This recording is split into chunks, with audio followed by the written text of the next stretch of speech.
you keep a thought or a belief in a higher power, people are more inclined to entertain these concepts of science and to take in the understanding of what has been observed and documented and written about among scholars and academics. And there's more people accepting that. If you look at the number of agnostic people now as opposed to 20, 30 years ago, it's rising, it's changing. And I think there's also, because of you and because of Neil deGrasse Tyson and Sean Carroll and all these other people that are public intellectuals that are discussing this kind of stuff, people like myself have a far greater understanding of this than I think people did 30, 40 years ago. Yeah. And that trend is continuing, I think, in a very good direction. Yeah. I mean, what we should say is that science, we don't know all the answers. So we don't know where the laws of nature came from. We don't know why the universe began in the way that it did, if indeed it had a beginning. So we don't know why the Big Bang was very, very highly ordered, which is ultimately of order at the start of the universe, which is really the reason that we exist. That's the reason, because the universe began in a particular form. We don't know why that was.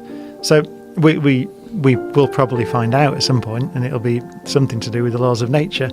But so I'm always careful. I don't want to. Science can sometimes sound arrogant, right? It can sometimes sound like it's the discipline of saying to people, "Well, you're not right." Yes, yes. And it's not the discipline of saying you're not right. It's saying this is what we found out.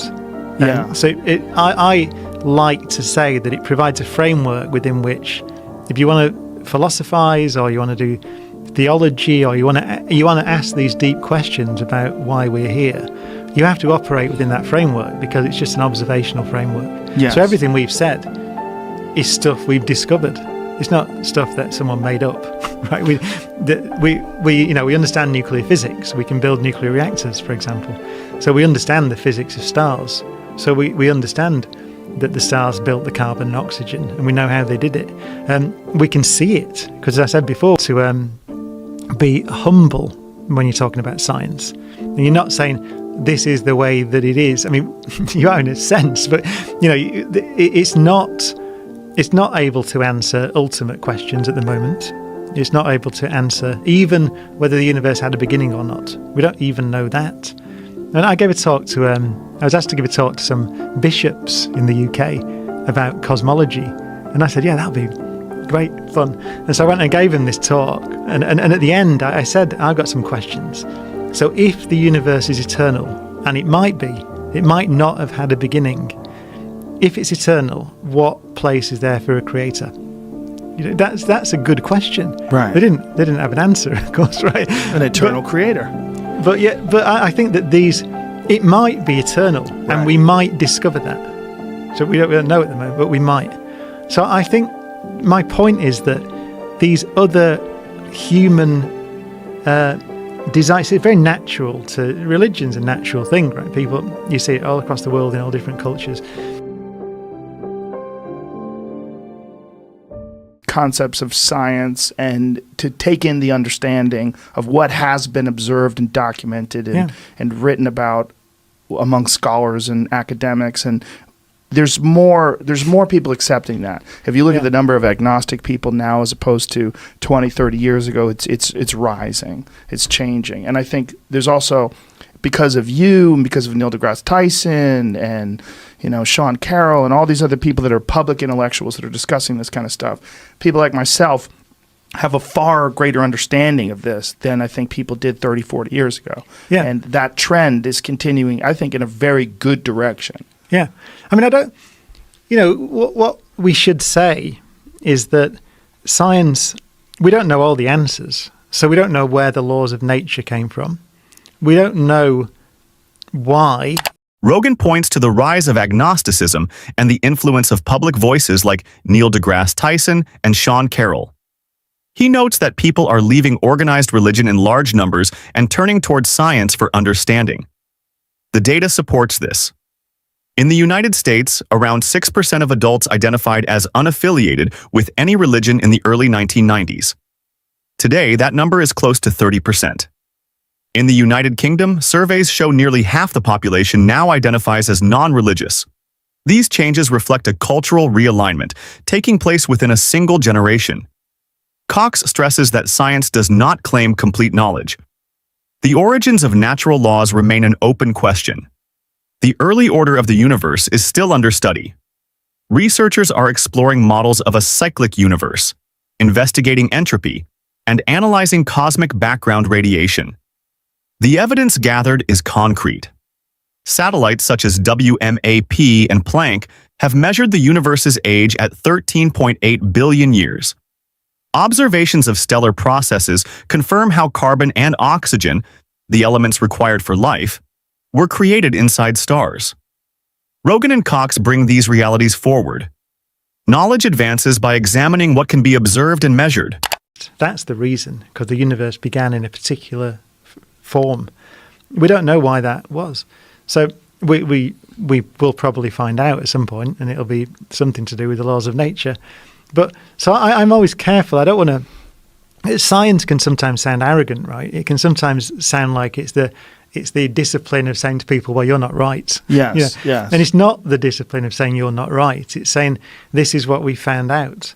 Yeah. So I like to say that it provides a framework within which, if you want to philosophize or you want to do theology or you want to ask these deep questions about why we're here, you have to operate within that framework because it's just an observational framework. Yes. So everything we've said is stuff we've discovered. It's not stuff that someone made up, right? We understand nuclear physics. We can build nuclear reactors, for example. So we understand the physics of stars. So we understand that the stars built the carbon and oxygen, and we know how they did it. Cox makes it clear that science does not claim to know everything about the origins of the universe. What it does provide is a record written into the cosmos itself. The age of the universe is established through redshift data and the cosmic microwave background, measured across decades by missions such as COBE, WMAP, and Planck. That faint background radiation is the imprint of the Big Bang, the earliest light still visible today, and it allows us to reconstruct events billions of years back with precision. Rogan presses on whether this reconstruction is possible. Cox explains that by 380,000 years after the Big Bang, atoms had formed. In time, stars ignited, fusing hydrogen into helium, then into carbon and oxygen, the elements necessary for life. This account is not speculation. Particle accelerators replicate the nuclear fusion that takes place inside stars, and astronomical observations confirm it through the spectra of starlight. On this basis, the eventual life cycle of our sun can be projected billions of years into the future. Rogan remarks that science often comes across as arrogant, as if its goal is to dismiss people. Cox responds that the aim is not to correct individuals, but to present discoveries. He describes science as a framework that defines what can be measured, tested, and repeated. Within that framework, people can raise philosophical or theological questions, but the framework itself is anchored in what has been observed and verified. Each point carries practical force. Nuclear physics powers reactors. Relativity keeps GPS satellites aligned to within meters, preventing errors that would stretch across miles. Astronomy tracks the origins of the very atoms that make up blood and bone. These findings are not abstractions. They are knowledge applied, tested, and confirmed repeatedly in the natural world. The exchange between Rogan and Cox maintains an easy rhythm, yet beneath it lies a serious reminder. Knowledge matters only when it can be demonstrated and reproduced. That foundation does not erase mystery. It strengthens progress by ensuring that every step forward rests on something solid. Rogan observes that the ability to chart the birth and death of stars shows a framework with unmatched reliability. A framework that can predict eclipses centuries ahead, explain the structure of DNA, and detect gravitational waves from colliding black holes has proven its capacity. Cox lets the thought linger. The universe is not silent. It carries its record in light, in radiation, and in matter forged in ancient stars. The task is not to invent stories about it, but to pay attention to what it reveals. The question remains for anyone listening.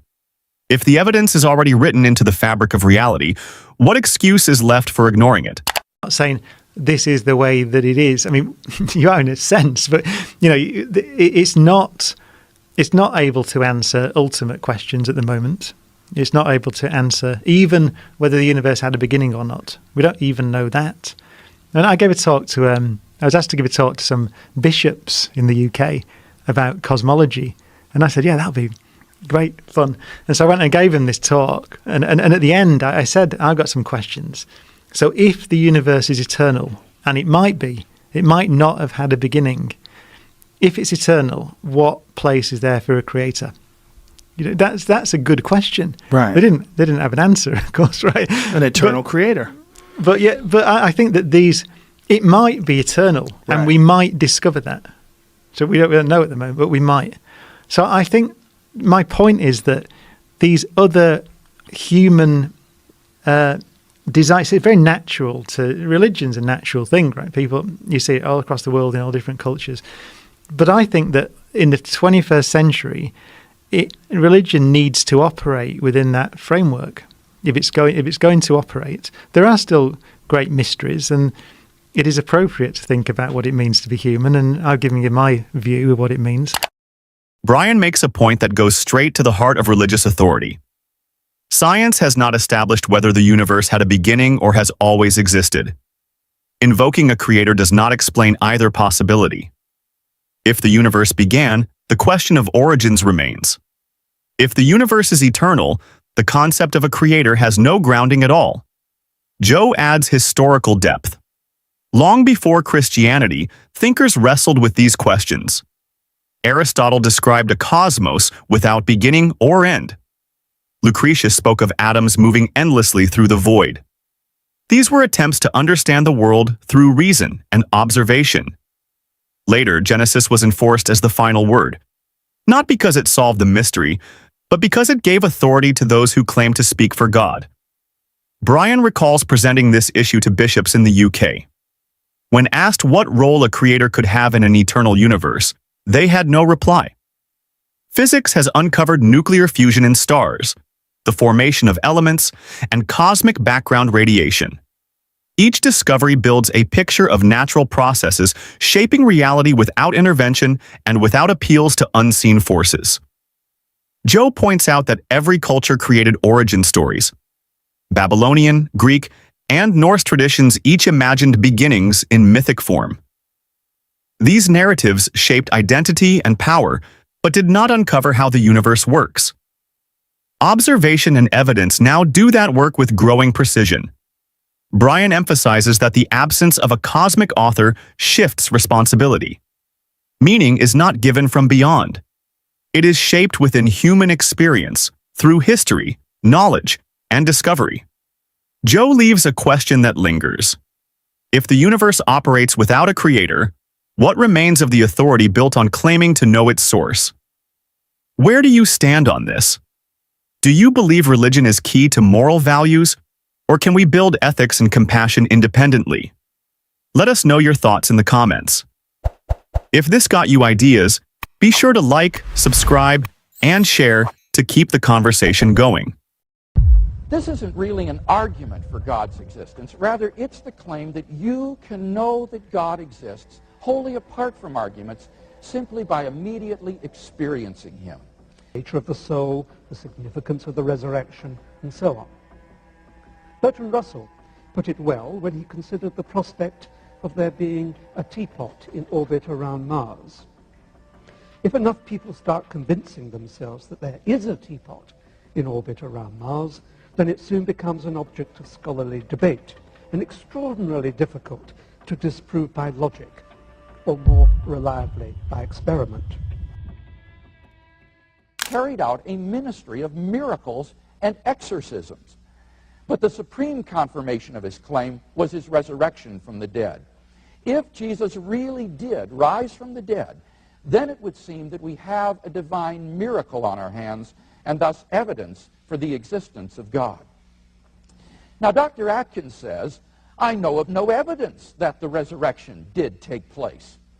But there are actually 3 established facts recognized by the majority of New Testament historians today, which I believe are best explained by the resurrection of Jesus.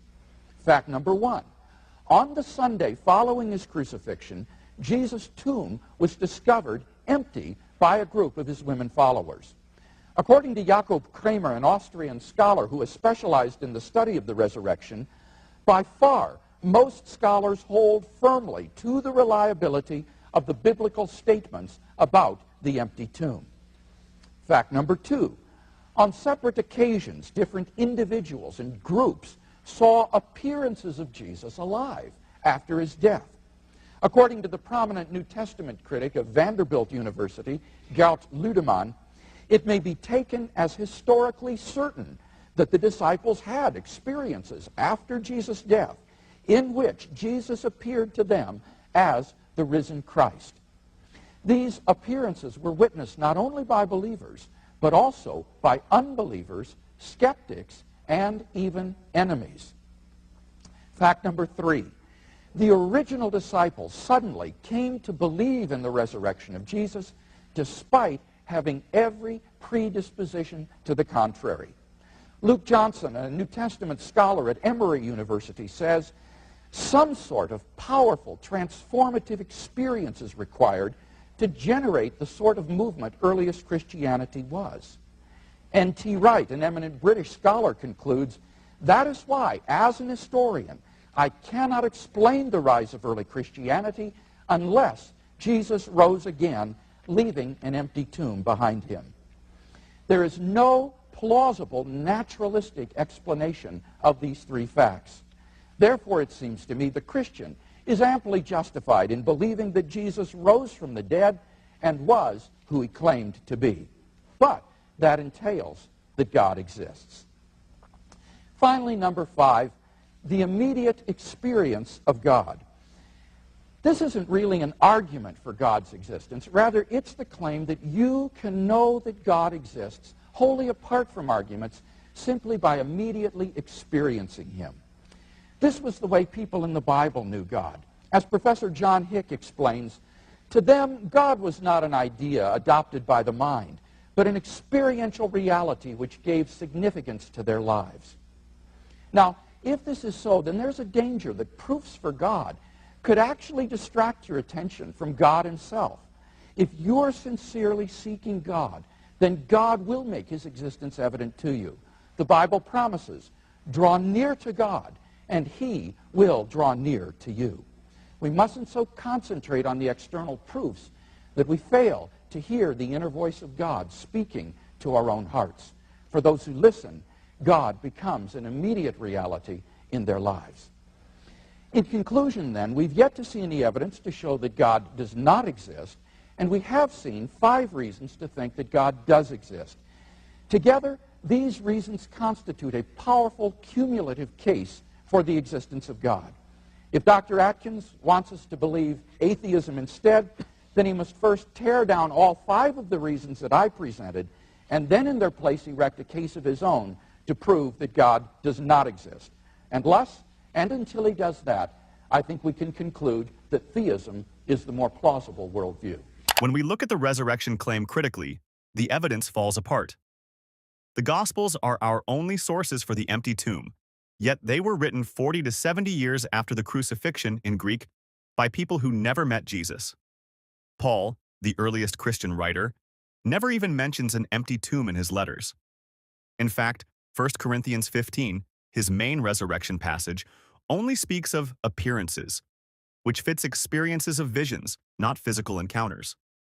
Psychology explains this well. Grief-induced hallucinations are common. Studies show that up to 30% of widows report sensing or seeing their deceased spouse. Entire groups can share these experiences, like the Marian apparitions at Fatima, witnessed by thousands in 1917, or mass UFO sightings.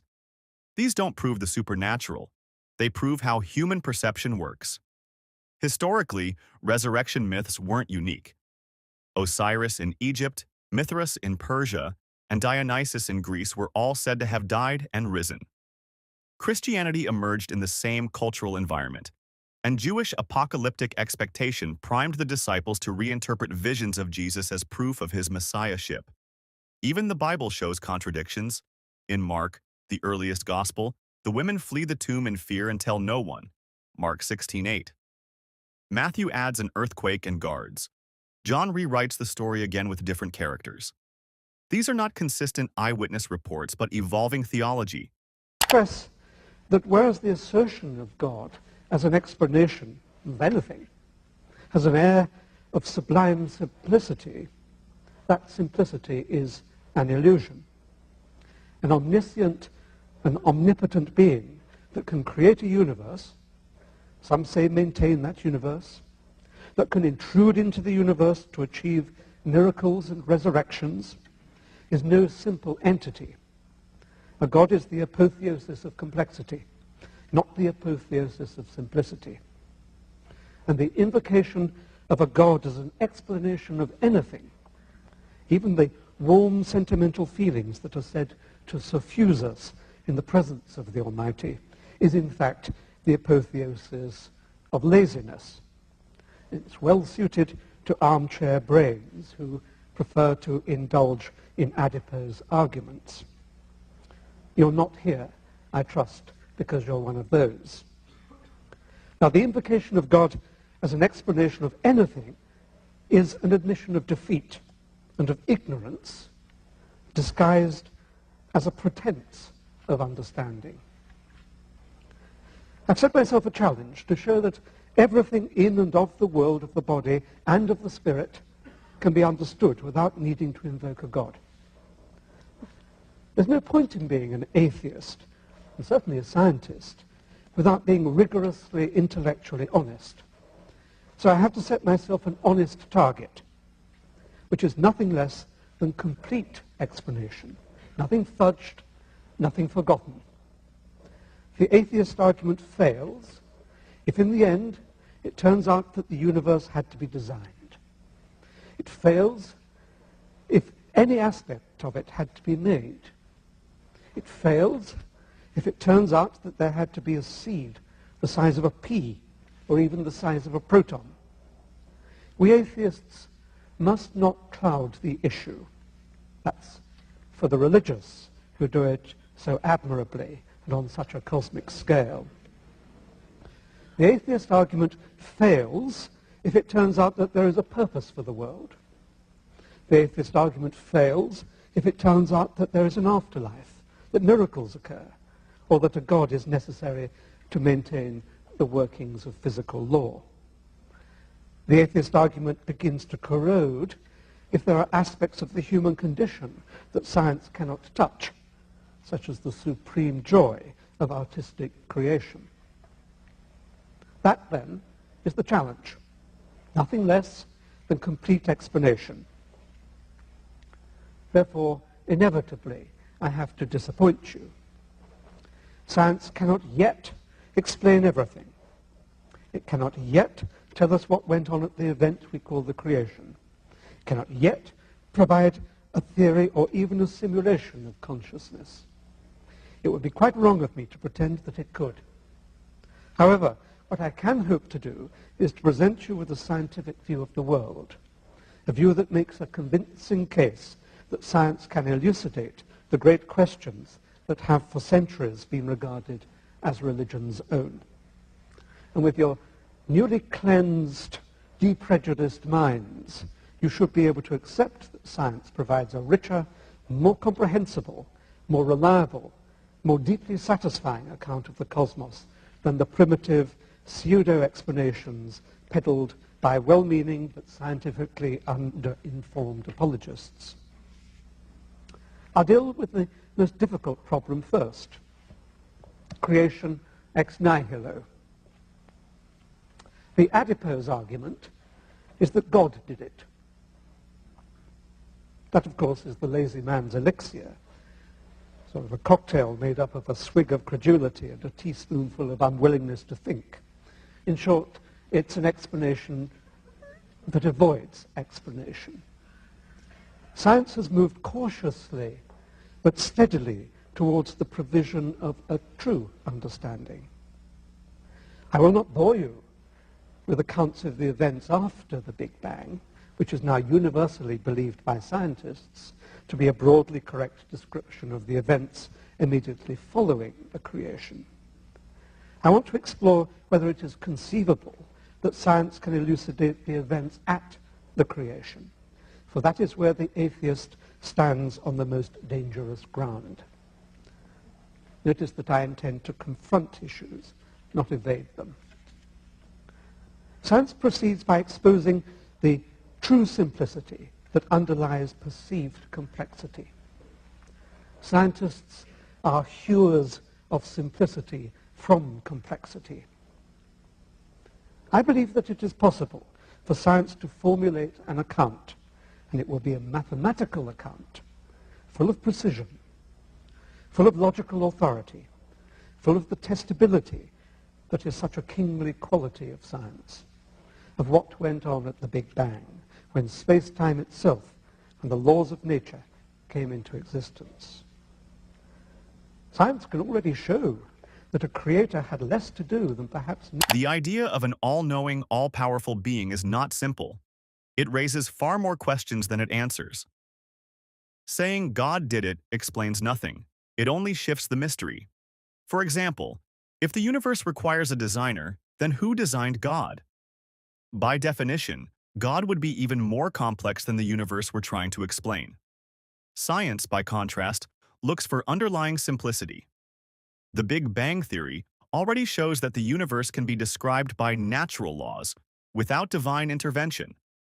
Quantum cosmology suggests the universe could emerge from a quantum vacuum. Nothing, in physics, isn't empty, but a field of energy governed by testable rules.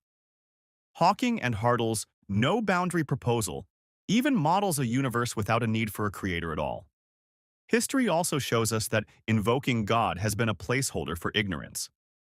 Lightning was once Zeus's anger, disease was demonic possession, and the Earth's motion was said to require angels pushing the planets. Every time science advanced, the God explanation shrank. Even in Scripture, contradictions appear when people try to make God an explanation.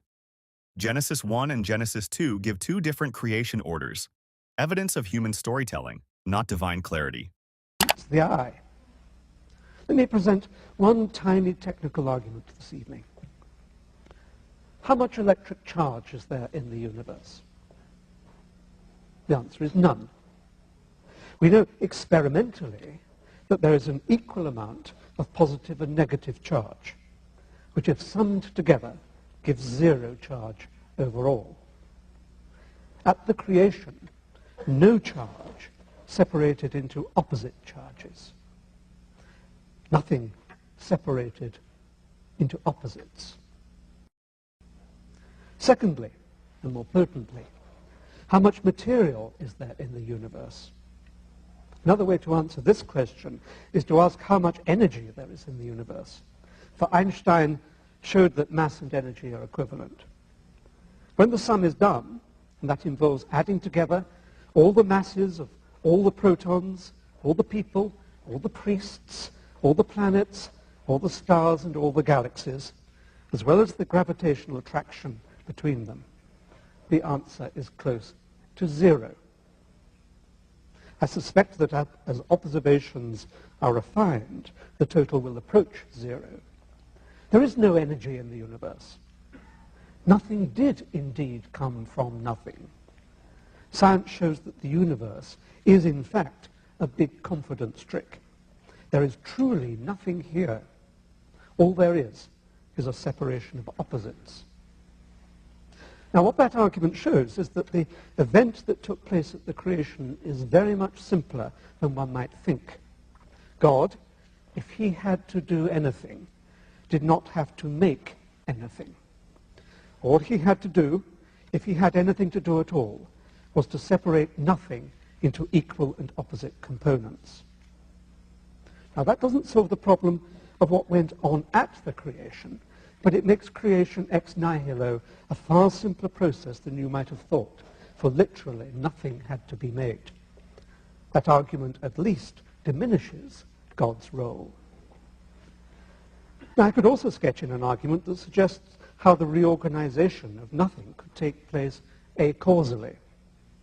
There is, of course, no causality before the arena of space-time has been established, so it would be absurd to project backwards our familiarity with causality in our current arena and use it as an argument for God in an arena when space-time did not exist. No one knows how space-time came into being acausally, but there are hints. I would like to say what I think happened, but happily Dr. Craig has done that for me. But quite honestly, I don't think it matters what I think what went on at the creation, because it would be just pure speculation. Speculation without the rigor of mathematics and observation is as syrupy a bog as religion. All I want to leave you with is the realization that the universe is an engagingly reorganized form of nothing, and that speculative acausal events are capable of seeing it come into being without intervention. No God was needed to make the universe, or even to make it happen. My argument diminishes the role of a creator God to zero. Another potent argument produced by adipose brains in favor of a mental labor-saving God is the apparent fine-tuning of the structure of the universe as it tumbled into existence. People intent upon proving the hand of a designer bandy about amazing figures, 10 to the this, 10 to the that. We've had tens followed by imaginable number of zeros already this evening. All such calculations are sort of hocus pocus and bunkum. There is no a priori way of calculating the probability of the existence of the universe. However, I do have to admit that it gives the impression of being well designed. Had I a lazy brain, I would lie back and leave it at that, and accept that design implied designer, and hence a God in one of his disguises. But not having a lazy brain, I look for a simpler explanation. Several spring to mind. One possibility is that by chance the universe tumbled into being with this particular mix of fundamental constants. There's no way of calculating the probability of that, but it would, I concede, be exceedingly remote. Nevertheless, if something can happen, it could happen. Someone wins the lottery. The second possibility is that a universe can come into existence only with a particular mix of fundamental constants. Other universes, some with pi equals 42, others with bright pink electrons weighing a ton, might bubble into incipient existence but collapse again through want of stability or in some way being logically self-inconsistent. A third possibility is that there are trillions and trillions of universes, with trillions more popping up into existence as I speak. Now, I must emphasize that I most definitely do not have in mind the profligate many worlds interpretation of quantum mechanics, which I find personally distasteful. I mean real, actual universes defining their own space-time and with a unique mix of fundamental constants. Some have pi equals 3.15, others have pi equals 3.16. Ours happen to have pi equals 3.14, and bingo, it permits the emergence of life. Now, there would be some who say that a trillion universes is more demanding than a single universe with its one creator. That's logical nonsense. An unstructured, unmade, totally chaotic emergence of random universes without a God is a far, far less complex happening than a single, awesomely well-defined universe with an omnipotent creator. One is random, the other structured. Unless you can show explicitly that this random chance event cannot account for all there is, you have no right to resort to the extraordinarily complex proposition that there is a God who did it. Let me turn briefly to the purpose of the universe, which some aver exists and which, they assert, gives credence to an almighty God. It's so important to distinguish real questions that, when answered, illuminate the deep structure of the world from invented questions that elucidate only the psychology of the individual or the society that poses them. Many religious questions are of the second kind. They are windows onto the psyche of the soul, not windows onto the heart of matter. Purpose is an excellent example of the latter, ranking alongside the prospect of an afterlife, the nature of the soul, the significance of the resurrection, and so on. Bertrand Russell put it well when he considered the prospect of there being a teapot in orbit around Mars. If enough people start convincing themselves that there is a teapot in orbit around Mars, then it soon becomes an object of scholarly debate and extraordinarily difficult to disprove by logic, or more reliably by experiment. Atkins' argument that the universe could come from nothing isn't speculation. It's rooted in physics. Experiments confirm the total electric charge of the universe equals 0. Positive and negative cancel out perfectly. On top of that, Einstein's equation E equals mc squared shows matter and energy are interchangeable. And when we add up all the mass of stars, galaxies, and people against the negative energy of gravity, the balance is close to 0. In other words, the universe may be a net nothing. No miracle required. This fits what cosmologists like Lawrence Krauss and Stephen Hawking have argued. Quantum mechanics allows particles to pop in and out of existence without cause. At the beginning, before space and time, causality itself doesn't apply. Invoking God doesn't solve the mystery. It only adds an even bigger unexplained entity. As for fine-tuning, the multiverse offers a simple answer. If countless universes exist, each with different constants, then it's no surprise that one, ours, happens to allow life. It's like winning the lottery. Unlikely, but inevitable for someone.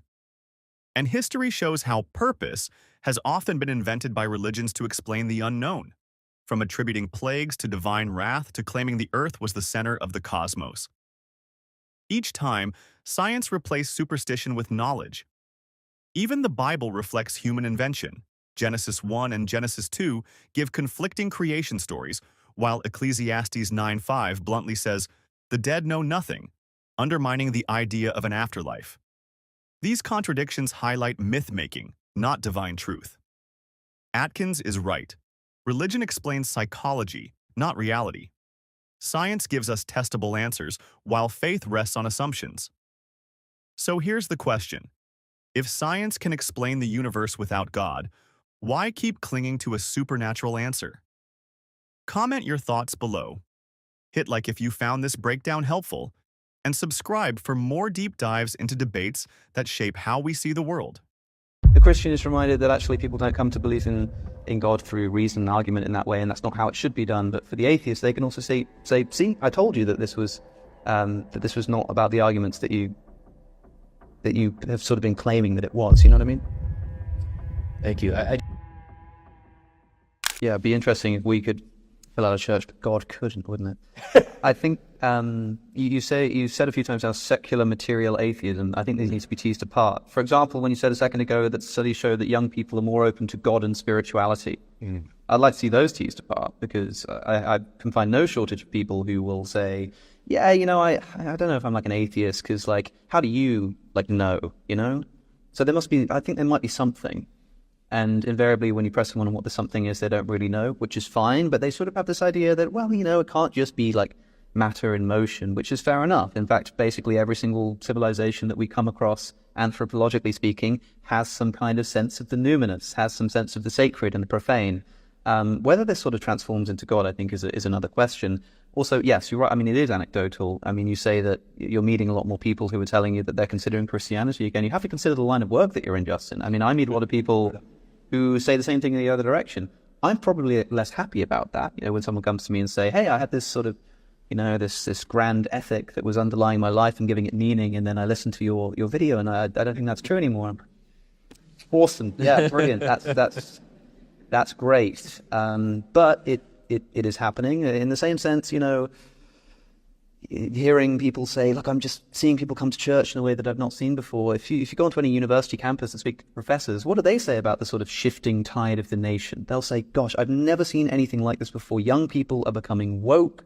They're becoming super left-wing. There are people like protesting speakers who want to come and talk about whether it be something to do with being pro-life or whether it be something to do with the nation or whatever it is. These people are not Christians. The kind of, in fact, I think a lot of the essence that underlies that is in many ways anti-Christian. So it sort of like depends where you're looking as to what you're going to see. It depends what room you're in as to what the air is going to smell like. You know what I mean?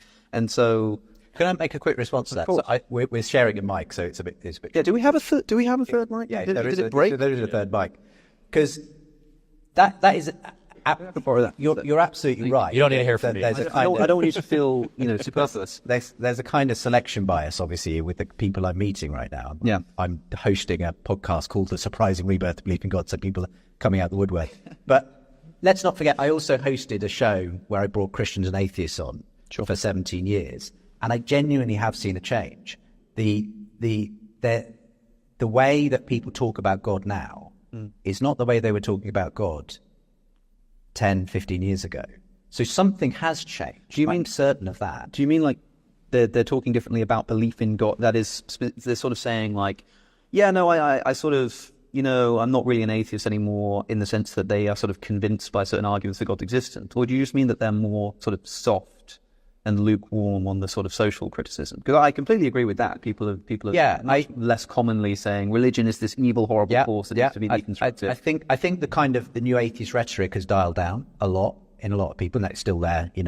On Facebook, you'll find the new atheist sort of stuff coming thick and fast if you mention God in public. But on a more kind of general level, I just think people are no longer sort of taking that line. But it is more than that. I genuinely am meeting more and more people who are saying, well, I was a Richard Dawkins kind of atheist, and I'm now kind of seriously don't take that approach anymore. And I'm really interested in Christianity. And again, I don't have hard statistics on this. It's just that I wasn't meeting nearly as many of those people. And I was primed to potentially meet them in the role I had. And yet now it feels like I meet them all the time. Would you consider me one of those people? Not in quite the same way. Because I could quite easily say, when I first discovered Richard Dawkins and was making these videos on YouTube, I was a very Richard Dawkins style atheism, but now I'm not that kind of atheist, definitely not. I don't like the new atheist approach. I'm way less convinced that this religion is bad type stuff, and I'm taking Christianity very seriously. I did a degree in theology, etc., and I still love biblical scholarship, and I listen to Jordan Peterson, and but I'm still me, right? I'm still here on the other side of this conversation. I feel like a lot of people you speak to must still, when you sort of push them against the wall and say, but do you believe it? They still say no. Yes, obviously, there's a lot of people who haven't dived in. But I mean, you're an super interesting example, Alex, because you've definitely gone on a kind of evolution in terms of the way you interact with these issues. I think there are some arguments for faith and Christianity that you take more seriously than you used to and everything else. But absolutely, you haven't become a Christian at this point. Of course not. But I do see people going a bit further than this, who just haven't come from the sort of same intellectual kind of debate kind of background that you come from, who are much more just sort of have imbibed, if you like, in the sort of, from growing up really, a kind of generally skeptical, secular, materialistic kind of attitude to life and God and faith, and who now just have started to genuinely question that. And literally a young man walked into our church the other week who said, I'm an atheist, or I think I am. I'm not sure I am actually. And he said, because I basically was doing the Richard Dawkins thing, absolutely didn't believe in God, think religion's bad for us, but I've just had this weird experience over the last month, and I just needed to go to a church. And that is not that's one of many, many stories that I'm bumping into, and other church leaders telling me about these people, lots of young men coming into churches. Some of them have been listening to Joe Rogan, Jordan Peterson. So something's happening. And it is this thing of, I think, they've sort of been given intellectual permission to think differently about life. And not all of them have become Christians by any stretch, but some of them have. And like that's what I'm kind of trying to get at. It's something has changed. Do a lot of them tend to be disaffected young men? Arguably, some of them will be. Because I think I wouldn't disagree with you that that kind of thing happens all the time. I'm interested to hear what you think about, for example, let's say other religious traditions can do the same thing. What you end up with, I think, is... I mean, I've spoken about politics here. I've said that there are your sort of secular intellectuals who are upset politically with the state of the country, but most people they don't have the luxury to be thinking about that kind of stuff. They're thinking about their own life, and they're sort of getting a bit nihilistic. This is the sort of materialism, spiritual bit that... Claims about a rebirth of belief in God don't match reality. Globally, religion is declining. Pew Research projects that by 2070, Christians could make up less than half of the U.S. population for the first time in history, while knowns may approach 50%. In the UK, church attendance has fallen so sharply that fewer than 5% attend weekly. What looks like revival is often selection bias. Pastors and apologists meet people curious about faith, but the broader data shows retreat, not growth. Anthropology also explains why humans tend to invent gods. Every civilization developed myths to explain what science couldn't. But as knowledge advanced, supernatural explanations lost ground. Diseases once blamed on demons are now understood through microbiology. The cosmos, once thought created in 6 days, is now traced back 13.8 billion years through astrophysics. Even the Bible reveals this human invention of God. In Exodus 23, God says, "You shall have no other gods before me," which only makes sense in a culture that acknowledged many gods. Evidence of henotheism, not true monotheism. Christianity itself built doctrine centuries later at councils like Nicaea, shaping belief through politics rather than revelation. The truth is, what's happening today isn't a return to God. It's people wrestling with meaning in a secular age, often landing on "I don't know," but not on Christianity. Wonderful. I'll give Justin a chance now. So there's 2 questions. Apologize to do this to you. So is this something to celebrate? And maybe for you, is it something to celebrate yet, or, I mean, is there more work to be done? Well, I want to just firstly agree with a lot of what Alex has just said, actually, because I do think it's too early to say what exactly we would be celebrating. I think this could go in some troubling directions. You know, if Alex is correct that this is really a phenomenon that's just about right-wing political people co-opting Christianity for this purpose, then I don't want that. You know, that is not what Christianity is about. I happen to think that a lot of the people with the platforms right now talking happen to be right of centre for all kinds of reasons. But it's interesting. I do think this spiritual thirst, hunger thing is across the board. So it's just that you don't necessarily hear from people who are more on the left as frequently as you do from people on the right in that way. But in the conversation we had with Elizabeth Oldfield, she talked about the fact that she's engaging with a lot of people across the spectrum who are, you know, whatever their political perspectives, they're looking for, they're tired of the materialist account of reality. And it might be that they're into psychedelics and they're looking in that way. It might be that they've got huge environmental concerns, and that has kind of triggered their particular kind of search for meaning and purpose, because they've realized we can't solve this problem ourselves. We need a spiritual solution. So I think that it is more nuanced than perhaps you described, or even than my book describes, because I will absolutely admit the book does tend to major on some of those more sort of high-profile individuals like the Jordan Petersons and the Douglas Murrays and so on. So the question of whether we celebrate this is, I would only want to celebrate this if it's, in my opinion, true Christianity. And that is the kind of Christianity that absolutely goes to that fundamental command of love your enemies.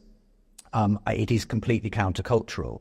Now, that's not necessarily going to be a vote winner, actually. So I don't see this necessarily, if it's going to happen in its true form, being, you know, married to some populist government thing.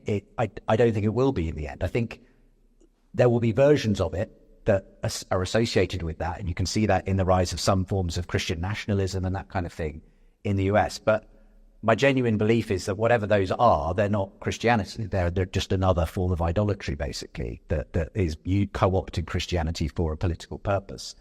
I'm interested in the stories that I am seeing of people who, yeah, maybe there are some political motivations in the background, but who are coming to that point of realizing politics isn't going to solve this. Just kind of throwing more technology or science or whatever at this it's a problem of the human heart. And I do genuinely think more and more people are kind of coming to the end of their tether in that sense. And so I don't know is the answer. The only thing I will celebrate is people being absolutely transformed by Jesus Christ and going and changing the world in the way those first Christians did. I suppose the reason I'm hopeful, optimistic that is what the end game will be is because I'm a Christian, because I do believe in a God who works through renewing, revitalizing, reviving his church, even though it so often goes off course, gets into all kinds of mistakes and muddles. I think history is basically a long series of points at which God has stepped in and done something new, and something genuine, Christ-like has emerged out of it. We are in a long trough at the moment of this secular moment in the West. But I guess I just believe that the wave is coming back. And because I'm a Christian, I believe there's going to be good fruit from that. There's going to be a lot of other stuff that it might wash in as well. There might be all kinds of other religious beliefs, all kinds of esoteric New Age stuff that comes in. There might be all kinds of political stuff that comes in. That will all happen, I'm sure. But I think there will be something of genuine Christianity that also breaks through, because I guess that's where my faith comes in. What Justin calls a rebirth of Christianity is really just another wave of people searching for meaning, something that's happened in every age. In the Middle Ages, it was Catholic mysticism. In the 18th century, it was revivalist movements. In the 1960s, it was New Age spirituality. None of these waves made Christianity objectively true. In fact, history shows the opposite. When Christianity gains momentum, it is often shaped by politics, not by love or compassion. The Council of Nicaea in 325 CE created official doctrine under imperial power. Later, the Crusades and Inquisitions used faith to justify war and persecution. Even today, Christian nationalism in the U.S. shows how religion is repeatedly co-opted to serve political agendas. Scripture itself exposes the problem. While Jesus says, "Love your enemies" in Matthew 5:44, the same Bible commands in Deuteronomy 20:16 through 17 to leave alive nothing that breathes in conquered cities. That's not timeless morality. It's human authors projecting violence onto God. And modern data doesn't support a revival either. Pew Research shows Christianity declining across the West, with the religiously unaffiliated now nearly 30% in the US and over 50% in many European countries. What people are really experiencing is existential anxiety in a secular age, not divine renewal. The evidence makes it clear. Christianity isn't being reborn. It's being recycled as one option among many human-made belief systems. But I was just really fascinated to ask that. Yeah, That's quite right. but the abandonment of the propositional is maybe a result of that, but also something that's a common story amongst like a lot of things. If you look closely enough, people realize that it's not the way to interact with God, if there is a way to interact with God. Do not all charms fly at the mere touch of cold philosophy, as Keats says. Philosophy will clip an angel's wings, conquer all mysteries by rule and line, empty the haunted air, and nomad mind. Like this idea that there's this sort of place for it. There's a tool to be used, but it's not. It's not the way of getting at it. There's a wonderful poem that I talked about in this event at New York. Same one where Ian spoke to Richard Dawkins, although there were probably less people in the audience at that point.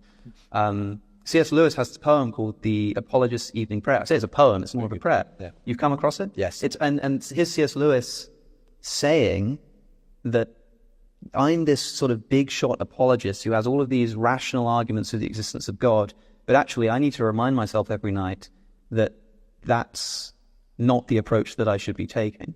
It's a wonderful poem that a friend of mine introduced to me, because it does as much for the atheist as it does for the Christian.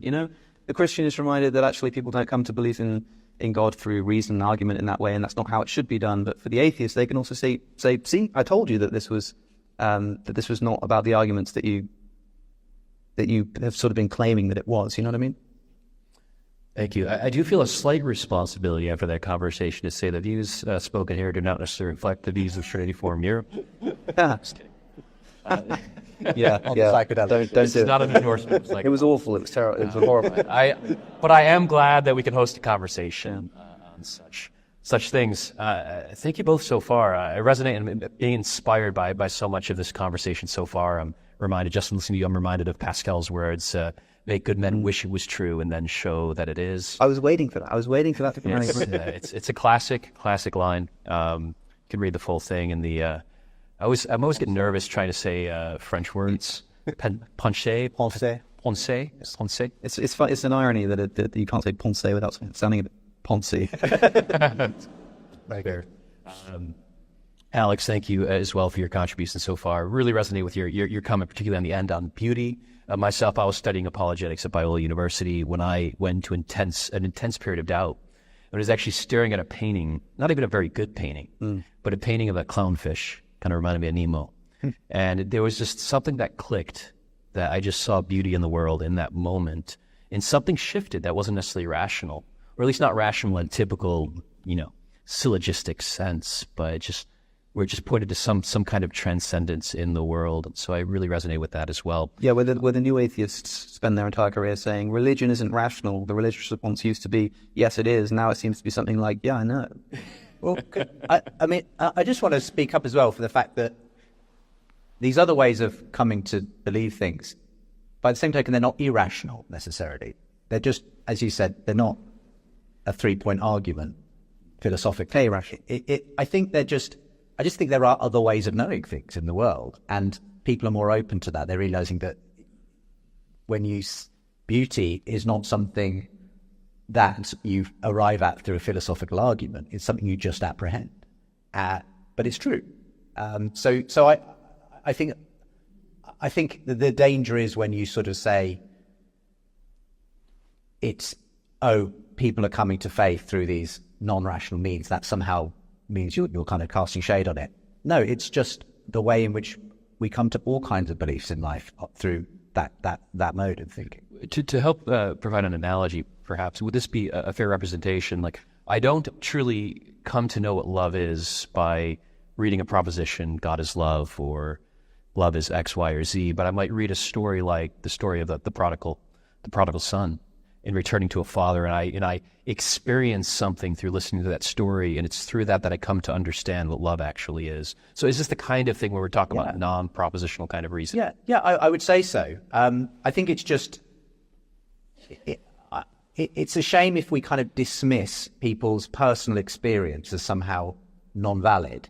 Now, it may not be something that can convince someone else, and that's the advantage of the objective, rational approach, if you like, to faith. We can debate, the Kalam cosmological argument or whatever, because we're all kind of agreed basically on the objective data out there, if you like.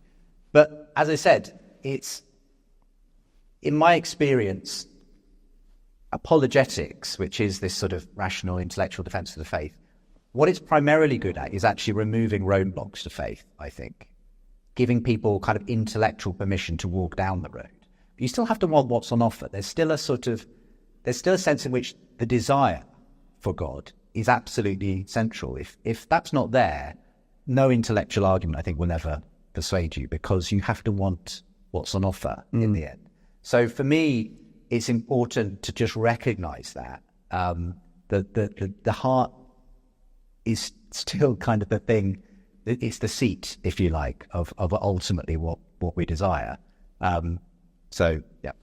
Yeah, I think I once you might be more familiar with the reference itself, but I think I once heard our sort of reasoning. We think it's like steering a horse, when it's more like trying to steer an elephant. Sure. Yeah. Which is a very slow kind of process. But you were going to say. I was going to say that I think a lot of people go further and actually condemn the principally rational approach. I think that's what Lewis is doing in that prayer. I think he's saying that it's a bad thing to identify principally with the rational argumentation and think that that's the way it's supposed to be done. I mean, I've read the prayer, the poem you're referencing a few times. I don't think he's denigrating reason. I mean, should we do it? We should get the poem up, shouldn't we? I think, hey, I can give it a go. Yeah. I used to be able to. This is a treat. Have you actually memorized it? Let's find out. Okay. From all my lame defeats, and oh, much more, from all the victories I seemed to score, from cleverness shot forth on thy behalf, at which, whilst angels weep, the audience laugh, from all my proofs of thy divinity, thou who'st give no sign, deliver me. Thoughts are but coins, let me not trust instead of thee their thin-worn image of thy head. From all my thoughts, even my thoughts of thee, O thou fair silence, fall and set me free. Lord of the narrow gate and needle's eye, take from me all my trumpery, lest I die. What we're seeing here is really an admission that Christianity can't stand on reason alone. Even C.S. Lewis, often cited as a defender of faith, admitted in his Apologist's Evening Prayer that arguments for God are fragile, that they win applause from audiences, but not evidence. This is consistent with centuries of theology. From Augustine to Kierkegaard, Christians themselves have conceded that belief is ultimately a leap of faith, not a conclusion of logic.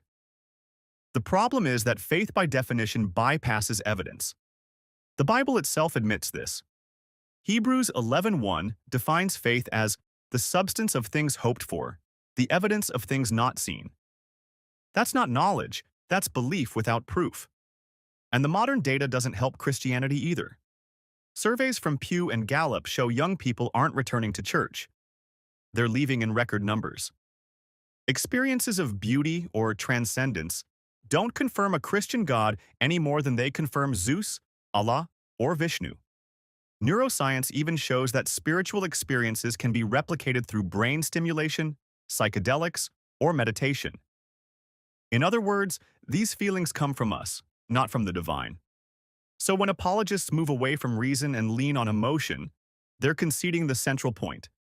Christianity can't be proven true. It can only be believed. What do you think? Are spiritual feelings evidence of God, or just part of human psychology? Let us know in the comments, and don't forget to like and subscribe for more deep dives.